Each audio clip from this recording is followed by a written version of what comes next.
기도의 가정에 대하여 이번 작정하는 사순절 기간에 우리가 기도할 기도의 제목을 제시하도록 그렇게 하겠습니다. 오늘 우리의 가정이 어떠한 가정이 되기를 우리가 소원하고 있을까요? 오늘 먼저 한국의 명문 가정인 최부잣집 이야기를 먼저 드리도록 하겠습니다. 우리나라는 자랑스럽게도 전 세계에서 가장 오랜 부를 계승한 명문 가정이 있습니다.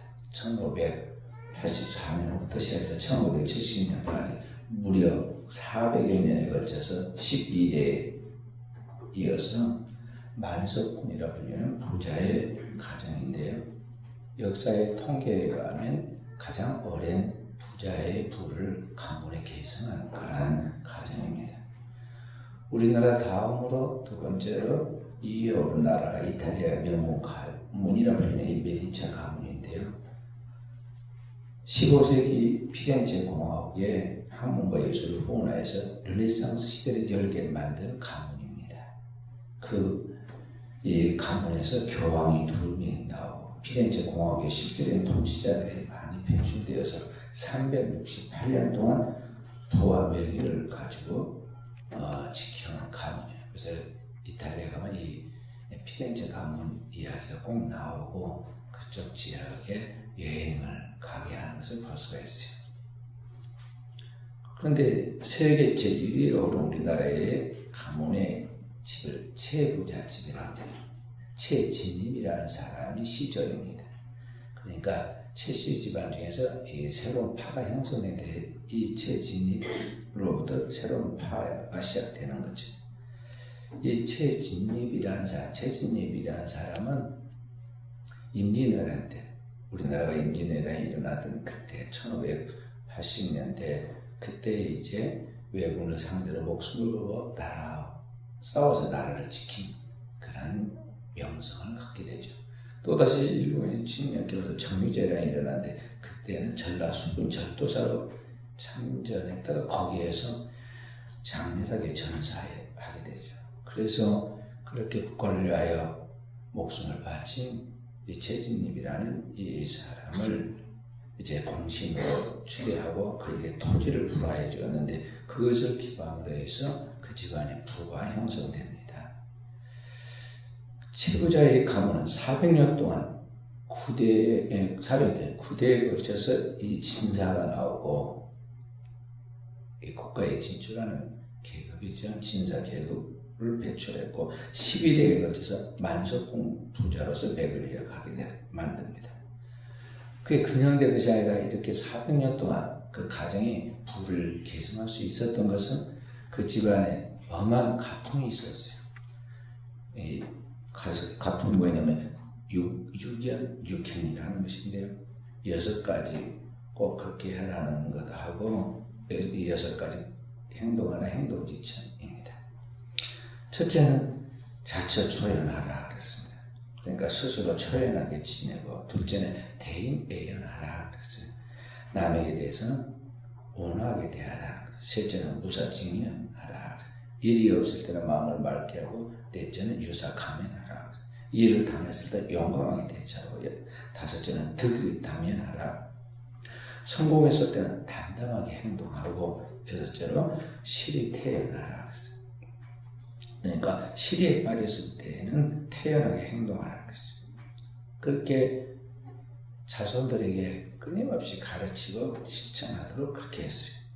그리고 그렇게 유견의 생활 철학을 가지고 살아가도록 하기 위해서 구체적인 행동 지침 6가지를 정해놨는데, 첫째는 과거를 보되 진사 이상의 빚을 하지 말아라. 과거 시험을 치러가지고 이제 진급하면은 진사 이상 계급을 가지면 이제는 국가를 위해서 여기저기 떠돌면서 공직을 하게 되니까 그 작은 자리에 머물기 어렵죠. 그리고 욕심이 과하면 반드시 적이 생겨가지고 문제가 생기니까 진사 이상 계급을 하지 마라. 그래서 거기에는 그 집 안에서는 9대에 걸쳐서 진사가 나왔는데 그 이상 계급을 갖지 않았어요. 둘째는 만석 이상의 재산을 갖지 말고 그 이상 사회에 환원하라. 이 만석군의 집이라 불리는 이 집에 재산에 대해서 경제적인 그런 것들을 지도하면서 만석 이상의 재산을 갖지 말고 그 이상은 반드시 환원하라고 뒤에 이제 그 이야기가 나옵니다. 세 번째는 흉년기의 땅을 노리지 말아라. 더 남들보다 일을 많이 하라는 것이죠. 넷째는 과객을 후하게 대하라. 지나가는 나그네를 말하는 것이죠. 후하게 대하라. 다섯째는 주변 백리 안에 있는 사람과 굶은 사람이 없게 하라. 그가 살고 있는 그 동네에서 옛날에 백리 그러면 아주 먼 거리였거든요. 우리로 말하면 지금 40km인데요. 40km인데 옛날 걸어서 다니니까 굉장히 먼 거리죠. 이 백리 안에 있는 사람 중에서 굶어 죽는 것은 우리 책임이다. 그런 말이죠. 여섯 번째로 시집온 며느리들은 3년간 무명옷을 입어라. 아주 부잣집 시집 와가지고 처음부터 너무 이렇게 편안하게 혜택을 누리면서 대우받으면 나중에 나빠진다는 거죠. 당연하게 생각하고 다른 사람을 국민이 여길 줄 모르니까 아주 처음부터 바닥을 기고 민초들의 삶을 익히고 배우도록 그렇게 하는 것이죠. 그래서 비단 옷을 못 입고 못 입게 하고 무명 옷을 입고 그렇게 섬기도록 했습니다. 그렇게 해서 엄격한 이 가훈을 바탕으로 이들이 1년에 3,000석의 농사를 지었는데 3,000석의 농사를 지으면 1,000석은 자기들이 소비하고 1,000석은 나그네와 과객을 대접하고 나머지 1,000석은 주변의 어른 사람들이 나눠줘서 아무리 흉년이 들어도 그 지역에 굶는 사람이 없도록 이렇게 책임적인 자세를 가졌어요. 오늘 우리식으로 또는 서양식으로 말하면 노블리스 오블리지 가진 자의 책무를 다하는 굉장히 품격 있는 삶을 사는 것이죠. 우리나라의 옛날 속담부터 이런 말이 있습니다. 부자는 3대를 가지 못한다. 통계로 그렇게 지금 이야기하는 거예요. 실제로 대한 상공회의소에서 조사한 통계에 의하면 우리나라 기업의 평균 수명이 32년밖에 안 된다고 그랬어요.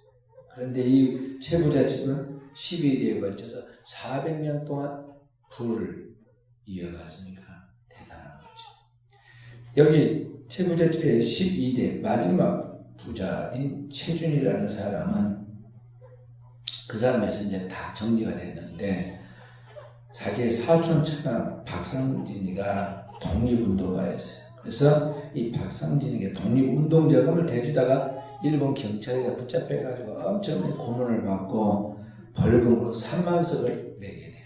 큰 돈이죠. 아주 거지 될 뻔했겠죠.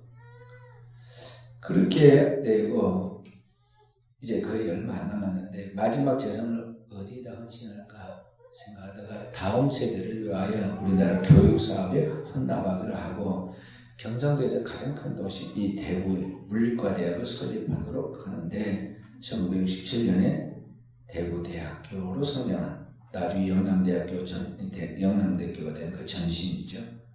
그 대학을 설립했어요. 그것이 그 부자가 내놓은 마지막 재산이고 그걸로 끝났습니다.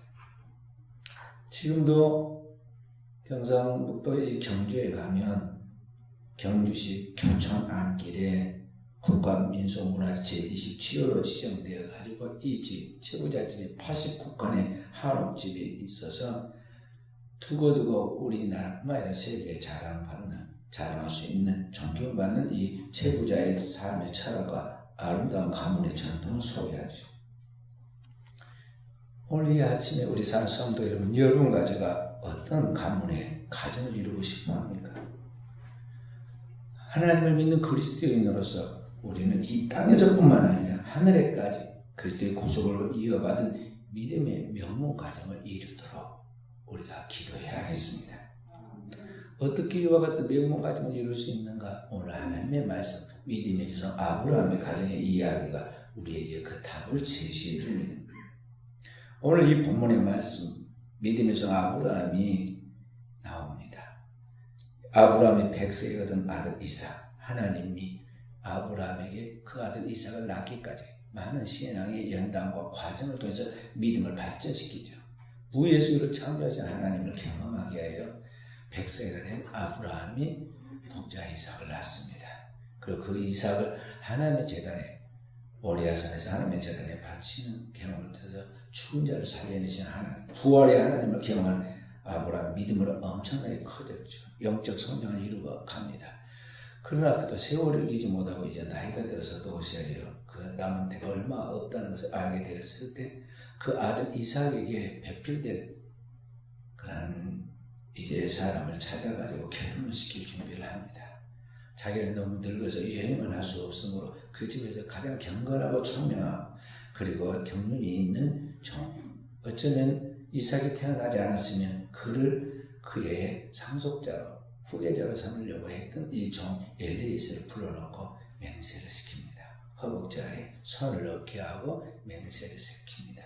너는 이 가나안 땅에서 내 아들 이삭에게 배필될 사람을 찾지 말고 내 고향 친척에게로 가서 거기에서 내 아들 배필될 사람을 찾아고 데리고 오너라 하고 이제 그에게 명령하고 맹세를 시키죠. 그러면서 나의 하나님께서 너와 함께하여서 나의 사자를 네 가는 그곳에 보내서 형통하게 하실 것이다 하고 명령해서 보내죠. 아브라함이 살고 있는 땅은 하나님이 이 땅을 내게 주리라고 약속하여서 약속의 땅이었지만 실제 그 땅에 살고 있는 원주민들에게는 어떤 희망이 보이지 않았어요. 그 땅의 원주민들은 너무나 세속적이고 타락해 있어가지고 그 믿음의 가문을 이어받을 수 있는 하나님의 씨를 이어받을 수 있는 밭으로서 거룩한 밭이 못했다는 거죠. 그래서 그 씨를 이제 보존할 수 있도록 아브라함을 부르신 그 하나님이 그의 가문, 그의 혈통이 있는 고향으로 가서 그곳에서 자기 친족 중에서 한 여인을 선택해서 그를 그 아들 이삭의 배필로 삼아서 대를 이어가려고 기도 중에 계획을 세우고 그것을 실천하는 것입니다. 그래서 아브라함이 좀 엘리에셀에 맹세하고 그 혼연의 물을 10필 나귀에다가 싣고 떠나가죠. 갈 길이 먼 길입니다.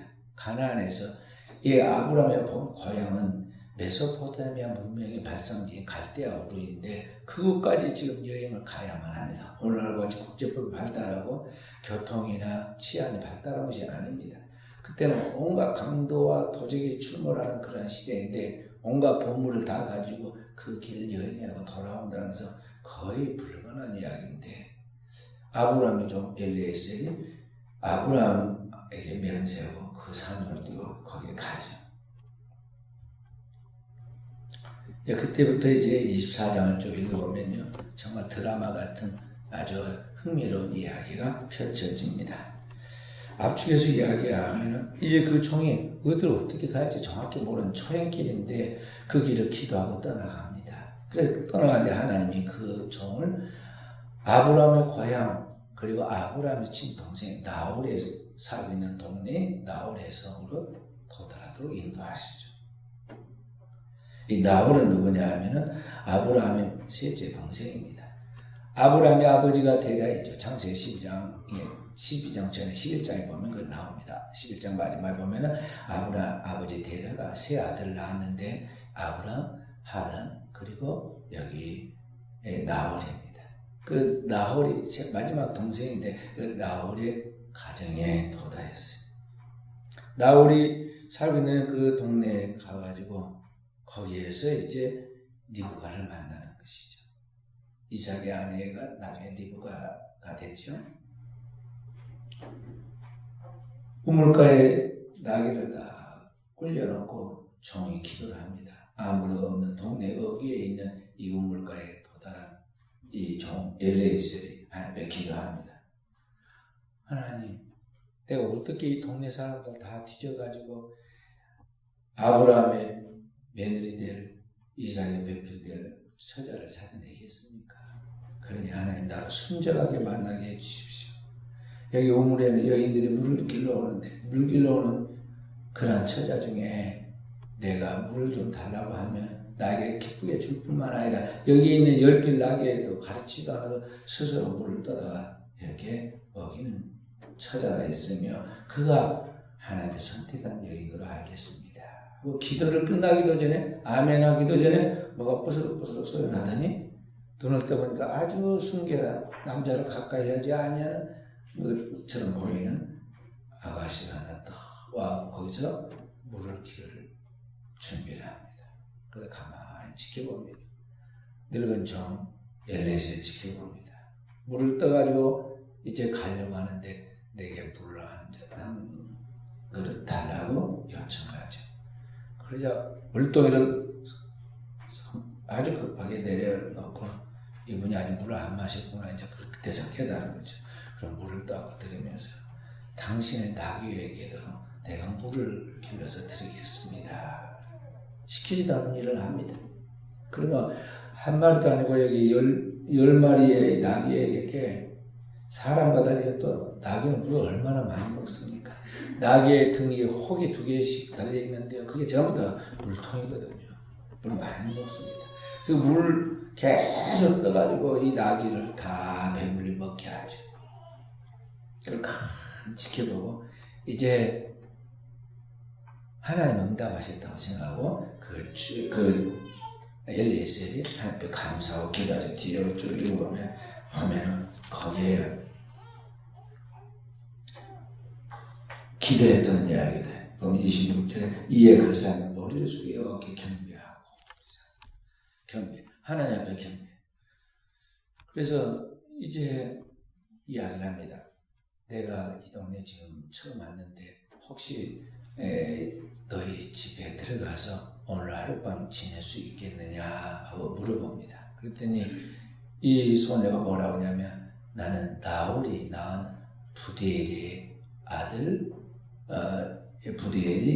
나홀의 아들이었던 이 부디엘이 낳은 그런 딸 리브가인데 우리 집에는 넓고 집도 많아가지고 짐승도 먹일 수 있고 사람도 쉴 수 있는 공간이 있습니다 하고 이야기를 하죠.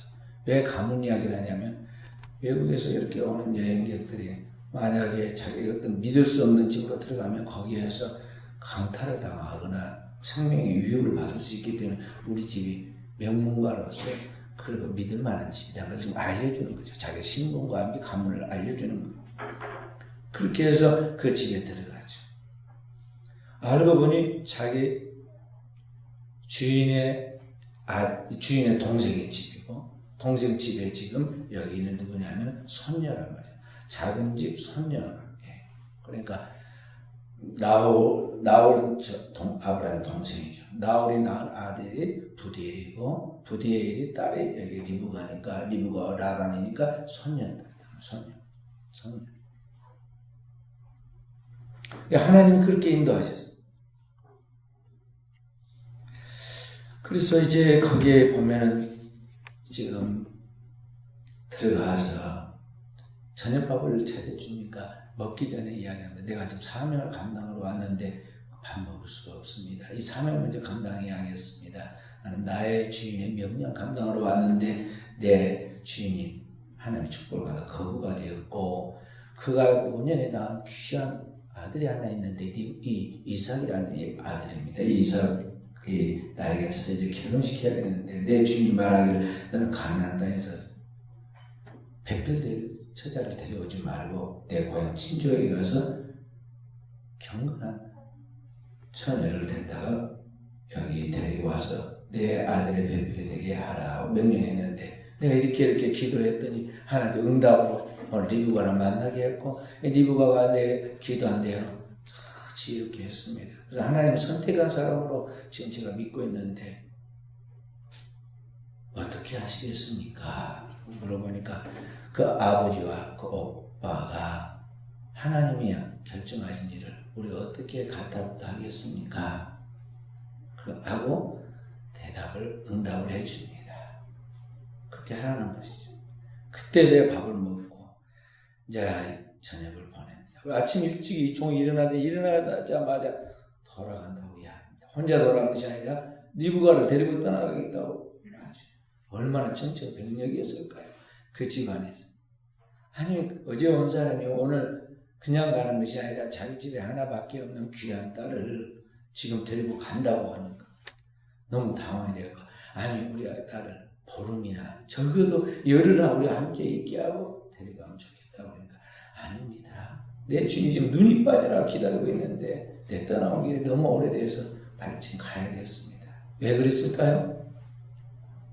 사람 마음이 조석변덕을 하기 때문에 이게 또 마음이 어떻게 뒤집어질지 모르는 거예요. 그러니까 빨리 결정됐으니까 가려고 서둘러 가지고 리브가를 데려가려고 하는 거죠.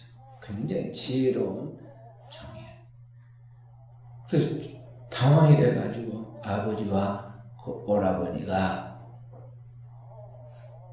리브가에게 물어봅니다. 자, 이렇게 말하는데 어떻게 하겠느냐. 틀림없이 한 보름 시간을 달라고 그랬어요. 그것도 생각했겠죠. 그때 뭐라고 하냐면 당돌하게도 리브가가 가겠습니다. 그래서 그냥 그날 아침에 보따리 싸가지고 하루아침에 시집을 갔잖아요. 그렇게 해서 이삭과 결혼해서 아브라함과 이삭과 야곱의 그 명문가가 형성되는 거예요. 나중에 야곱이 또 그 형과 장자권 문제를 다투고 도망갈 때 어디로 갔느냐면 여기 부디엘의 집에 그 어머니의 그 이제 친정이죠. 친정 어머니 그 친정 여기 보면 야곱과 외갓집에 거기에 이제 피난 갔다 거기에서 여기 라반의 두 딸 레아와 라헬이 있는데 그들과 결혼해서 거기에서 이제 믿음의 후손들 이스라엘 12지파 이스라엘 12민족의 조상이죠. 그래 대를 이어 하나님을 경외하는 그런 혈통 믿음의 혈통을 보존하게 돼요. 이런 이야기들이 단순한 한 젊은이들이 남녀가 만나서 로맨스로서 그렇게 사랑을 하고 또 역사를 이어가는 이야기같이 보이지만 그 배후에는 깊은 하나님의 섭리와 인도와 하나님 말씀을 따라서 믿음을 보존하려고 하는 노력들이 거기에 있었다. 하나님의 은총과 함께 있었다는 우리가 알 수가 있다는 것입니다. 그렇게 해서 하나님이 뽑은 믿음의 가정에 아브라함과 이삭과 야곱의 가정에 그 후손 12지파가 애굽 땅에서 400년 동안 지내면서 큰 민족으로 번성했다가 마침내 출애굽에서 다시 가나안 땅으로 돌아오게 될 때 하나님께서 그 백성들에게 엄하게 명령한 명령이 있어요. 그게 뭐냐면 이방 혼인을 하지 말아라 하는 거예요. 출애굽은 이스라엘 백성들을 번성해가지고 이제 엄청나게 커졌는데 이 60만 장정만 60만 이 장대 대민족이 가나안 땅으로 돌아왔을 때 가나안 땅 이미 그 땅을 지배하고 있는 원주민 7부족이 있었는데 그들과 혼인하지 말라는 거죠. 이방 결혼하지 말라. 구약성경 신명기 7장 1절부터 11절 말씀 함께 읽어보십시다. 신명기 7장 1절부터 11절 말씀. 빠르게 네 하나님 여호와께서 너를 인도하사 내가 가서 차지할 땅으로 들이시고 내 앞에서 여러 민족 헷 족속과 기르가스 족속과 아모리 족속과 가나안 족속과 브리스 족속과 휘위 족속과 여부스 족속 곧 너보다 많고 힘이 센 7 족속을 쫓아내실 때에 하나님 여호와께서 그들을 내게 넘겨 내게 쏟아주시니 그때에 너는 그들을 진멸할 것이라 그들과 언어도 하지 말 것이요 그들을 불쌍히 여기지도 말 것이며 여기 보면 진멸하라고 그랬고 언약도 하지 말라고 그랬죠. 또 3절 또 그들과 혼인하지도 말지니 네 딸들을 그들의 아들을 주지 말 것이요 그들의 딸도 네 며느리를 삼지 말 것은 그가 네 아들을 유혹하여 그가 여호와를 떠나고 다시 주를 섬기게 하고 여호와께서 너희에게 진노하사 가결이 너희를 멸하실 것입니다. 여기 3절에 혼인하지 말라고 그랬잖아요. 혼인하지 말라. 왜냐하면 그들이 결혼을 하면 시켜놓으면 네 아들을 유혹하여 여호와를 떠나 다른 섬기하고 결국 심판받는다는 것이죠. 오직 너희가 그들이 향한 것은 이러하니 그들의 제단을 헐며 주상을 깨뜨리며 아세라 목상을 찍으며 조각과 우상들을 부수할 것이니라. 너는 여호와의 하나님의 성도라 내 하나님 여호와께서 주상 아모리 집에서 너를 자기 기업의 백성으로 택하셨나니 이스라엘 백성들은 하나님이 뽑은 성민이다 택한 백성이다. 이스라엘 만민주에서 하나님께서 특별히 하나님의 기업으로 삼았다 그랬어요. 7절 여호와께서 너를 기뻐하시고 너희를 기뻐하시고 너희를 택하시면 너희가 다른 민족보다 수요가 많기 때문이 아니라 너희는 오히려 모든 민족 중에 가장 적으니라. 여호와께서 다만 너희를 사랑하시고 말미암아 너는 너희 조상들에게 하신 맹세를 지키게 하시고 말미암아 자기의 권능의 손으로 너희를 인도하여 주시되 너희를 그토록 배웠던 집에서 애굽 왕 바로의 손에서 선명하셨나니 그러니 너는 알라 오직 네 하나님 여호와는 하나님이시오 신실하신 하나님이시라. 그를 사랑하고 그의 계명을 지키는 자에게는 천대까지 그의 언약을 이행하시며 베푸시되 그를 미워하는 자들은 당장에 구원하여 멸시하시니 또한 자기를 미워하는 자에게 숙제하지 아니하시고 당장에 그에게 호락하시느니라. 다음 그런즉 너는 오늘 내가 네 명령과 그의 법도를 지켜 행할지니라. 아멘. 가나안 땅에 들어갈 때 주님께서 큰 명령이 뭐냐면 거기 가서 이방 결혼을 하지 말아라 그랬어요. 그리고 하나님이 너를 선택한 것은 너가 인물이 잘 나가나 뭐 가문이 대단해서가 아니라 하나님이 너를 사랑하여서 선택하였기 때문에 너도 하나님을 사랑하고 하나님 계명을 지켜나가면 천대까지 은혜를 베푸고 그 언약을 이행해 주신다 그랬어요. 그게 하나님의 약속이에요. 경건한 하나님의 백성으로 살기 위해 힘쓰고 그 계명을 따라 살려고 그 혈통을 보존하라는 그런 이야기죠. 그런데 그럼에도 불구하고 이스라엘 백성들은 그 계명을 소홀히 하고 가나안 땅을 정복하는 중에 나중에 보니까 그 땅에 있는 이방 여인들이 활기가 있고 재미있게 놉니다. 그래서 그 땅 여인들과 장난을 쳐요. 그래서 미디안 여인들과 음란을 행함으로 악은 모두 모여야 버리라 했는데요. 그렇게 함으로 이스라엘 백성들이 가나안 땅 정복에서 들어가기 직전에 24,000명이나 연병으로 죽는 이야기가 성경에 나옵니다. 그리고 훗날 이스라엘 백성들이 다윗과 솔로몬의 전성기를 맞았을 때 다윗이 절정의 순간에 그 나라가 가장 최고에 강해졌을 때 그때 좀 방심을 하죠. 그때 이방 사람, 햇사람인 우리아의 아내 바세바를 빼앗아다가 그가 자기의 처로 삼았는데 그로 말미암아 가정에 큰 재앙이 다가오죠. 그리고 그 후손을 통해서 태어난 아들이 솔로몬인데 솔로몬이 그 혈통을 그 이방 결혼하지 말라는데 이방 결혼을 한 그 혈통을 이어받아가지고 역시 그 피를 못 쏟는다고요.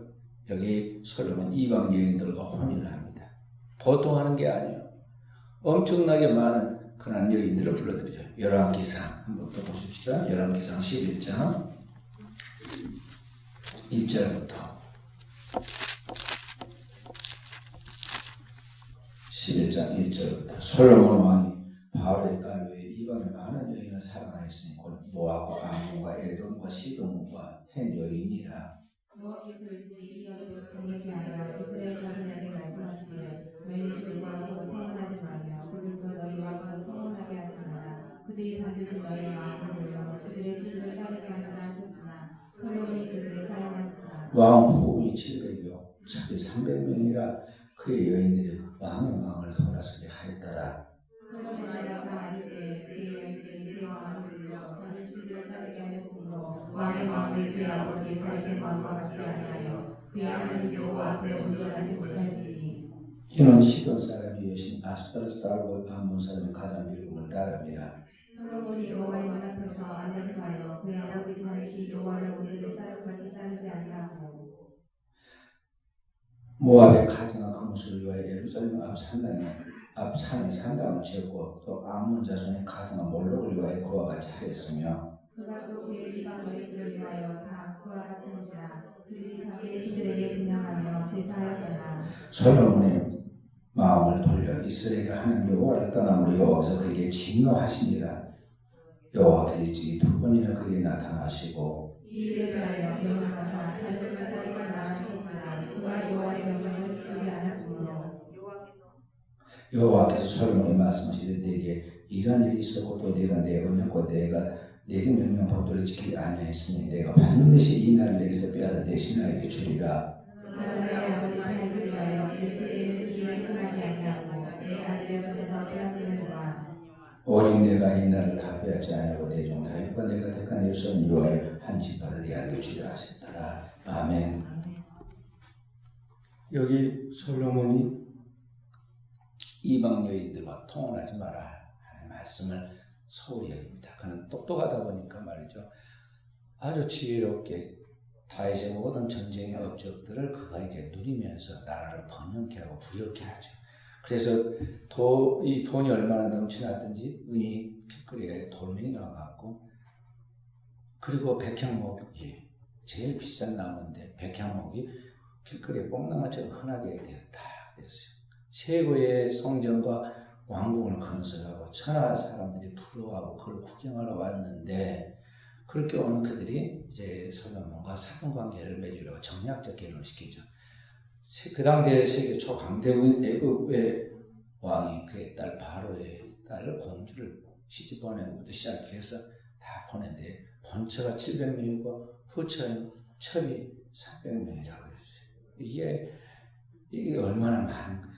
우리나라의 말에 10여자 싫어하는 남자가 없다고 그랬던데 솔로몬은 이게 1000명이나 되게 후보 첩을 두었으니까 부인들을 두었으니까 이게 어떻게 됐겠어요. 근데 나중에는 어떻게 됐느냐, 그 여인들이 솔로몬의 마음을 돌이켜가지고 하나님을 떠나게 하고 우상을 섬기게 만들었다는 거죠. 이 일로 인해서 하나님이 솔로몬만 벌하는 것이 아니라 솔로몬으로 말미암아 그동안 이스라엘 백성들이 그 땅에서 쌓아놓았던 모든 신앙의 업적과 영육거리 받은 축복을 다 물거품이 되게 만드는 것을 보게 되죠. 그리고 다 잃어버려 나라가 두동강이 되고, 그리고 명명만 겨우 한 지파 남아서 그 유지해 가는데 나중에 그것도 사라지게 되죠. 이방이 짓밟히게 되죠. 그 북쪽은 아수리, 남쪽은 바빌론에서 멸망을 당하게 됩니다. 그것을 다 미리 이제 경험하면서 망가짐을 보면서 솔로몬이 얼마나 마음이 힘들었겠어요. 그래서 그가 쓴 마지막 책이 전도서에 보면 헛되고 헛되며 헛되고 헛되니 모든 것이 헛되도다. 막 가슴에서부터 절절하게 이게 헛된 일이다. 사람이 살아가면서 생활하는 모든 바람 잡는 것 같이 미친 짓이었다는 것을 깨닫게 되죠. 그러면 어떻게 할 거예요? 다 끝난 이야기인데. 그래서 후세에 우리에게 교훈을 줍니다. 그가 전도서 12장에 보면 이 모든 것을 너희가 보고 들었으니까 이제 여호와를 경외하고 그 계명을 지키는 것이 사람의 본분이다 하고 가르쳐주죠.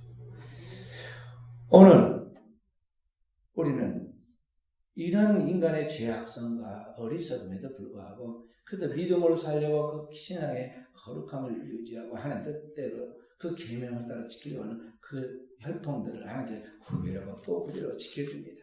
그렇게 해서 오늘 이 아브라함과 이삭과 야곱과 그의 후손인 유다의 후손의 가정들을 쭉 통해서 결국에는 거기서 다윗이 나오게 되고 다윗을 통해서 그의 후손, 그 망가져 솔로몬 그 밑으로 쭉 내려오면서 그 후손을 통해서 하나님의 구원을 베푸시는데 그 후손을 통해서 나중에 예수 그리스도가 탄생하죠.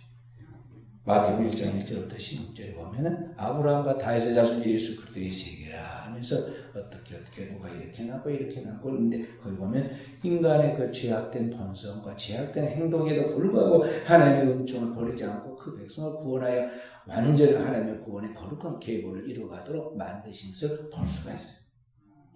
그 결정적인 완전한 구원의 계보는 어디서 시작됐냐면 그리스도 예수를 낳고 그리스도 예수를 통해서 시작되었다는 거죠. 인류를 구원하신 하나님의 아들 예수 그리스도는 아브라함과 다윗의 후손을 통해서 이 땅에 태어났는데 혈통적 후손을 갖고 태어난 것이 아니라 아브라함과 다윗의 가문의 그 명예만 가지고 그때 태어났죠. 그 아브라함과 다윗의 후손의 마지막 사람이 요셉인데 요셉의 그 집안에 거기에 자녀의 명분을 가지고 이 땅에 오시는데 그리스도 예수는 성령으로 말미암아 동정녀 마리아의 몸에 잉태되고 인간의 죄의 혈통이나 피의 어떤 그런 유전을 통해서가 아니라 성령으로 말미암아 하늘로부터 역사하신 그 말씀의 씨로 하나님의 창조의 역사를 나타내서 태어나는 후손이 됩니다. 그래서 오늘을 살아가는 우리는 어떤 사람이냐? 우리는 본래 이전에는 이방인이고 또 하나님 앞에서 죄인된 혈통을 타고 나섰지만 그리스도 예수의 그 진리의 말씀을 듣고 그리스도 예수의 그 피의 십자가로 영원한 속죄를 받은 보혈의 복음의 말씀을 믿는 그 순간 그의 피로 말미암아 우리가 의로워지고 그의 피의 공로로 말미암아 우리가 하나님의 자녀로 접붙여져서 그리스도 예수를 통해서 하나님의 자녀의 혈통을 이어받은 백성이 되었다는 것이죠.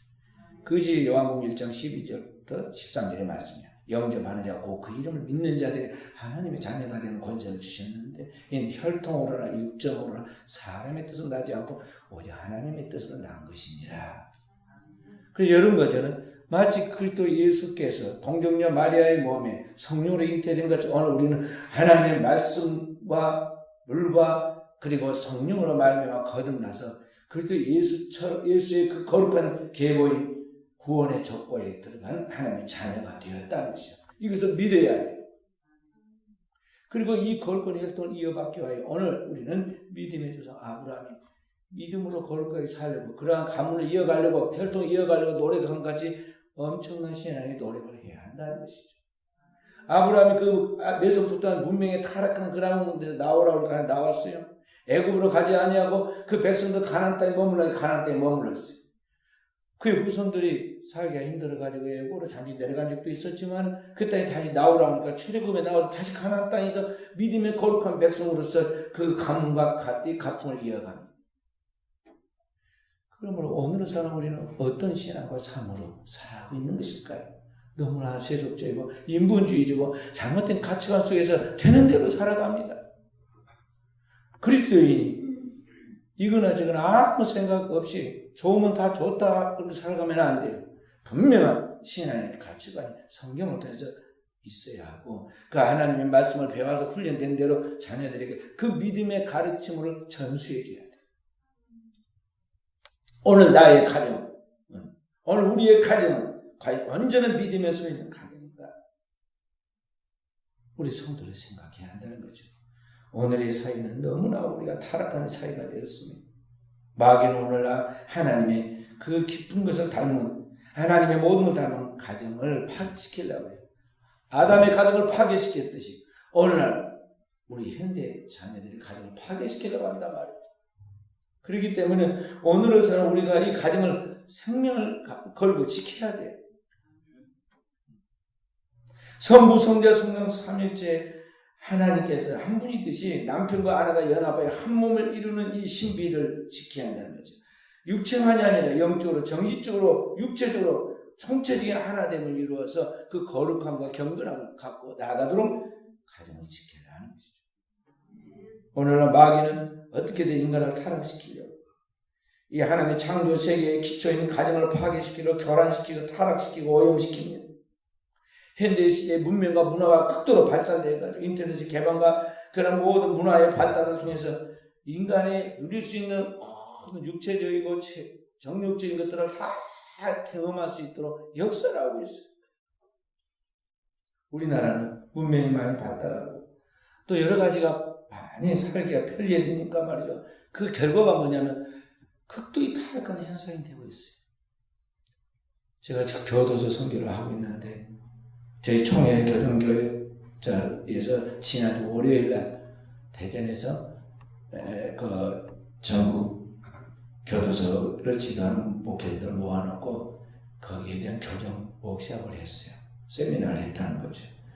군산교도소 소장으로 있는 김영식 집사님이 와가지고 최근 10년 동안 이 교도소들은 재수자의 그 성향을 분류해가지고 그래프를 표시를 했어요.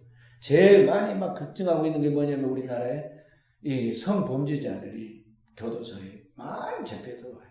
제일 많이 들어오고 있어요. 유엔 마약 범죄원 유엔 ODC에서 2010년에 보고한 보고서에 의하면 한국 남성들이 동남아 지역, 캄보디아, 베트남, 태국 같은 지역에서 아동 성매매를 위해서 관광하는 주 고객이라고 진단했어요. 우리 남자들이 이쪽에 동남아 지역에 여행가 목적, 관광 가는 목적이 뭐냐면 거기에 있는 처녀들, 거기에 있는 어린 소녀들을 갖다가 이제 성매매를 하기 위해서 간다는 거예요. 이런 걸 막 부추겨요. 사단이 잘못된 생각과 사상을 오해 좀 더 말씀드리겠는데요. 엄청나게 이게 막 오늘날 우리 자녀들 대학 가면요 굉장히 고상한 공부하는 것 같이 보이죠? 머리가 엄청나게 커지고 말이죠. 인간에 대한 자유와 인간의 인권이 뭔가에 대하여 막 그것에 대해서 잘못된 생각을 막 눈뜨게 해가지고 반항을 길러줍니다. 타락한 정신 구조를 갖게 만든다는 거죠. 그래서 오늘날 우리 한국에 뭐가 생겼습니까? 수많은 동성애자들이 나와고 그래서 목욕탕에도 마음대로 못 가요. 어디 가서 잠깐 쉬려고 그래도 여행 가고 쉬려고 해도 찜질방도 마음대로 못 간다고. 이게 동성애자들 하도 많고 차 마시는데 아무 데도 못 들어가요. 이 동성애자들이 가는 카페가 있는데 그 카페들은 종류별로 있다고요. 자기들의 그 어떤 성향, 그들 말대로 식성에 따라서 가는 카페가 있어요. 그런데 아무나 들어가서 있다가는 큰일 난다. 우리나라 지금 그런 사회가 되고 말았어요. 온갖 포르노 음란물들이 판을 치고 그런 사건 사고가 얼마나 많이 일어나가지고 매스컴에 나오고 그냥 총체적으로 지금 그런 문제가 생기고 그러잖아요. 사단의 강력한 역사, 이런 것들을 현대인들의 가치관이라고 생각하면서 굉장한 자기들의 행복을 추구하고 인간의 인권을 존중함까지 그렇게 합리화하고 있지만 이게 사탄의 엄청난 잘못된 사상이거든요. 그런 사상 속에서 이 자녀들이 살아가고 있고 오늘 우리가 살고 있는데 그런 물결들이 교회 안에까지 들어와 있다. 그래서 가정들이 철단나고 자녀들이 얼마나 타락한 그런 환경 속에 살아가는지 몰라. 그래서 오늘 우리는 다시 성경으로 돌아가서 하나님의 우리를 어떻게 부르셨는가, 그리고 어떤 하나님께서 우리에게 지금 하나님의 비전을 주고 있는가를 알아야겠어요. 고린도서 1장 26절 31절 말씀 다 함께 잘 읽으십시다 하고 말씀을 마무리하도록 하겠습니다. 고린도서 1장 26절부터 31절. 형제들아 너희를 부르심을 보라. 육체를 따라 지혜로운 자가 많지 아니면 능한 자가 많지 아니하면 몸보인 자가 많지 아니하도다. 그러나 하나님께서 세상을 이런 자들을 사사 지혜로운 자를 보이게 하시고 세상에 악한 것들을 택하사 강한 것들을 부끄럽게 하시니라. 하나님께서 세상에 천한 것들과 멸시받는 것들과 없는 것들을 택하사 있는 것들을 피하게 하시나니 이는 아무 육체도 하나님 앞에서 살아가지 못하게 하시니라. 너희는 하나님으로부터 나서 그리스도 예수 안에 있고 예수는 하나님으로부터 나와서 우리에게 지혜와 의로움과 거룩함과 구원함이 되셨으니 기록된 바 사랑하는 자는 주 안에서 자라나라. 아멘. 오늘 우리의 부름의 그 본래의 시체를 보라는 거죠. 육체를 따라 보면 한마디로 보잘것없는 존재들 아니었느냐 것이죠. 그런데 그 이방이고 천한 우리를 하나님 불러서 예수 믿게 해서 예수 만나게 해서 그 피로 구속하여 하는 자는 삼아주시고 그의 한량없는 은혜와 은서 선물적 오늘에 이르게 하였는데 마치 그것이 내가 잘해서 잘 살고 내가 잘해서 똑똑해서 잘된 것 같이 그렇게 착각하고 나아간다는 것이죠. 그래서 자기 마음대로 살고 있는데 절대 그래서는 안 된다는 거예요. 그럴 때는 어디에 이랬든지 너희 처음 부르심을 잘 생각하면서 내가 어디에서 부름을 받았는지 늘 명심하고 자랑하는 주 안에서 자랑하라 그 말. 오늘 내가 예수 그리스도를 만나서 예수 그리스도를 믿게 되었기 때문에 오늘 이와 같이 구원받고 복받아서 하나님 백성되고 잘 되었다는 걸 알고 우리는 늘 자랑한다면 나는 내가 아니라 내 안에서 역사인 그분 그 주님이심을 자랑해라 그런 말이죠. 한마디로 예수 만나서 우리 복받은 사람, 수가서 우물가에 예수 만나서 복받았죠. 삭개하고 예수님 만나서 복받았죠. 죽게 되어 있는 십자가 우편의 강도 예수 만나서 천국 갔잖아요. 그와 같이 오늘 우리가 예수 만나서 지금 이렇게 운명이 달라지고 영원한 축복을 받게 되었는데 그 하나님의 축복받은 우리가 얼마나 귀한 은혜를 하나님께 받았느냐, 그것을 늘 기억하고 오늘 우리가 서로를 대할 때는 궁의적이고 존중을 하는 거예요. 왜냐하면 함께 하늘에 부르심을 받은 하나님의 형제들이기 때문에 서로를 귀하게 여기라는 것이죠. 그래서 이번 이제 사순절을 들어가니까 그냥 사순절 지나면 안 되고 이 사순절 기간에 우리가 기도해야겠어요. 올 사순절 기간에는 우리가 가정과 지역과 이 땅에 하나님의 성령의 바람이 불어서 하나님의 영혼의 결실이 나타나도록 기도하는데 하나님께서 이런 믿음의 명문 가문을 이루어달라고 기도의 제목을 정하고 우리 성도들이 기도해야겠어요.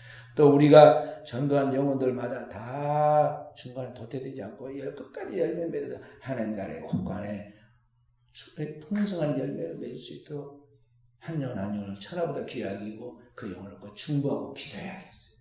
그래서 이 사순절 기간에 기도하도록 이제 40일 동안 기도하는데요.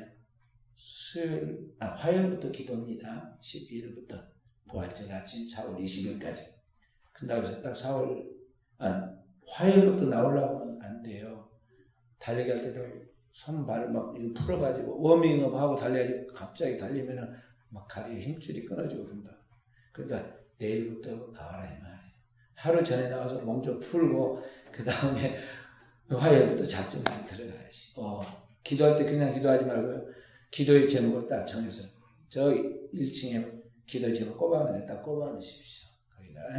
거기다 많이 이렇게 만들어두세요. 그리고 기도 제목 거기다 써주시고 그리고 출석부에다 체크를 하시기 바랍니다. 제가 만들어 놓겠습니다. 저희 이제 우리 집사님들 통해서 만들어 놓겠어요. 출석부는 매일 새벽에 나와서 기도.